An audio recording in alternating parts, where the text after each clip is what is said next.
Baik, Assalamualaikum warahmatullahi wabarakatuh. Selamat datang di podcast Smart ASN. Kali ini kita akan berbincang santai dengan tema Good Practice versus Bad Practice dalam mewujudkan Smart Governance ya. Kenalin bersama saya Anwar Nasution dari Pengadilan Agama Rantau Papat sebagai moderator dan telah hadir rekan-rekan hebat saya yang sudah bergabung di Zoom. Ada Bang Umar ya, Bang Muhammad Umar Husaid dari Pengadilan Agama Padang Sidikuan. Halo Bang Umar. Ya, halo Bang Anwar. Ya, terima kasih Bang. Kemudian ada Bang Jimit, teman-teman dari Pengadilan Negeri Gunung Sitoli. Halo Bang Jimit. Halo Bang Anwar. Ya, terima kasih Bang.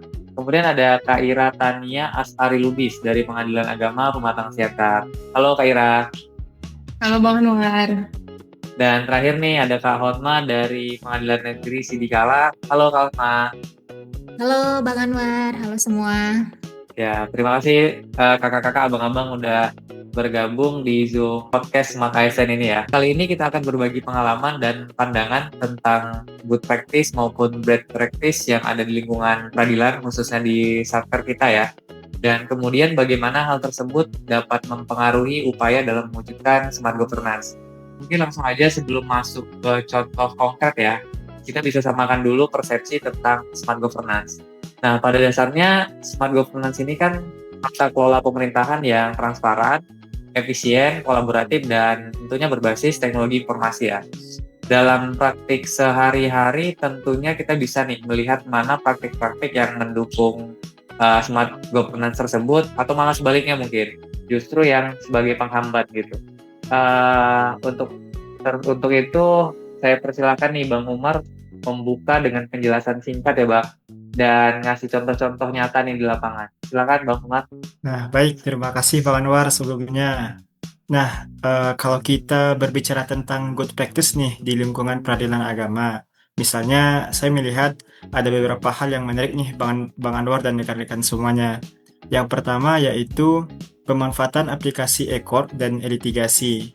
Ini merupakan suatu inovasi yang dapat mempercepat proses peradilan, menghemat waktu dan biaya bagi masyarakat, serta meningkatkan transparansi. Yang kedua, yaitu program Jumat Bersih dan Gotong Royong ASN. Walau kegiatan ini sederhana, ini dapat mencerminkan nilai kolaboratif dan berorientasi pelayanan, menciptakan lingkungan kerja yang nyaman dan produktif. Dan yang ketiga, yaitu digitalisasi arsip dan dokumentaris hukum. Inovasi dari teman-teman dokumentaris hukum yang membuat data perkara lebih mudah diakses dan aman. Namun di sisi lain nih, saya juga mencatat beberapa hal bad practice yang masih perlu kita perbaiki. Yang pertama yaitu resistensi terhadap digitalisasi. Masih ada pegawai yang enggan menggunakan aplikasi elektronik, memilih cara manual, serta yang kedua yaitu kurangnya koordinasi antar bagian. Misalnya, antara kepaniteraan dan kesekretariatan kadang masih berjalan sendiri-sendiri tanpa sinkronisasi data. Yang ketiga, kurangnya disiplin dalam pelayanan publik.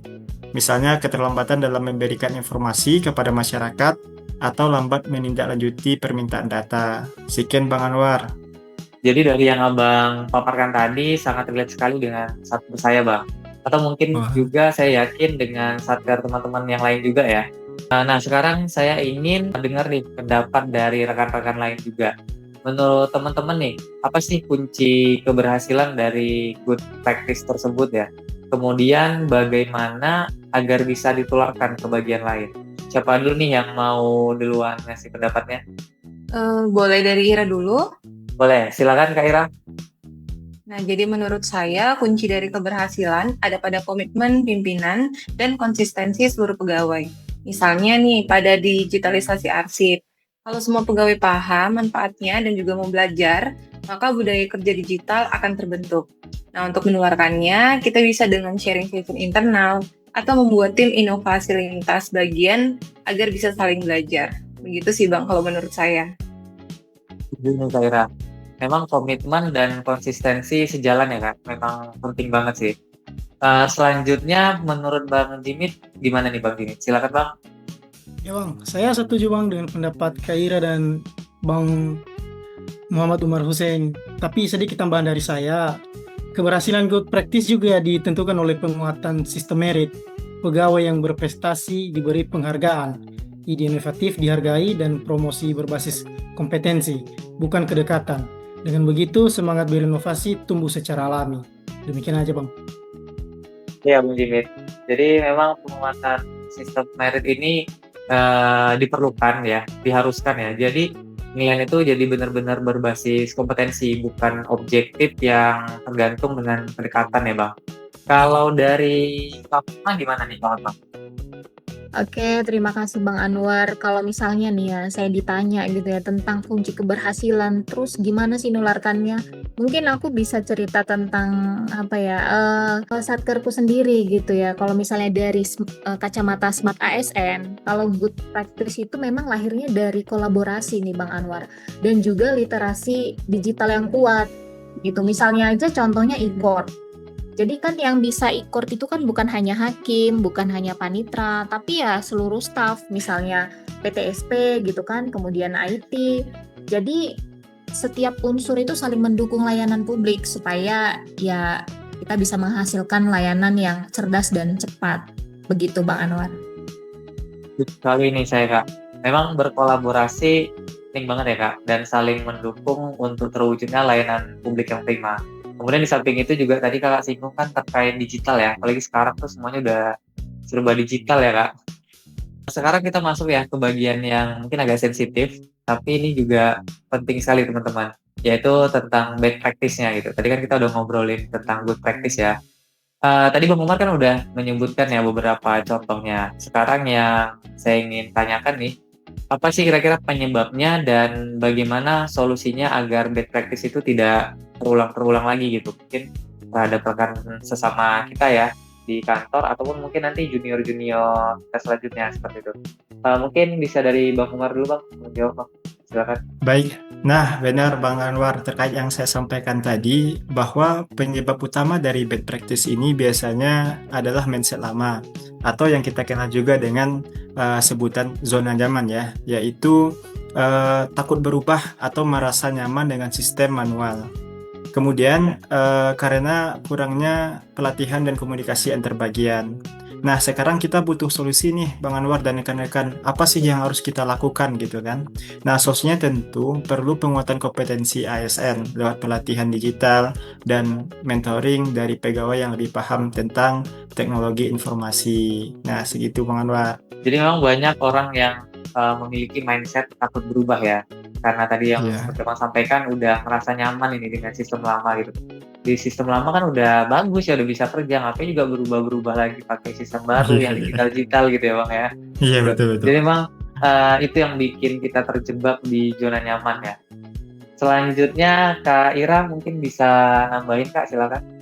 Baik Bang Anwar, saya tambahkan sedikit. Bad practice kan sepertinya kurang disiplin, mungkin bisa dicegah ya lewat sistem pengawasan berbasis data, reward, punishment yang jelas. Jadi kalau pelayanan publik terlambat, harus ada nih evaluasi terbuka yang dilakukan, bukan hanya sekedar teguran lisan. Dan kalau misalnya pelayanan cepat serta tepat, juga harus diberi apresiasi juga. Begitu sih menurut saya. Jadi memang sistem yang berbasis data itu dan apresiasi yang adil tentunya Kak ya, jadi kunci untuk menumbuhkan disiplin dan semangat kerja kita ya sebagai ASN gitu. Dari Bang Jimit, silakan Bang, mungkin mau ditambahin. Bang.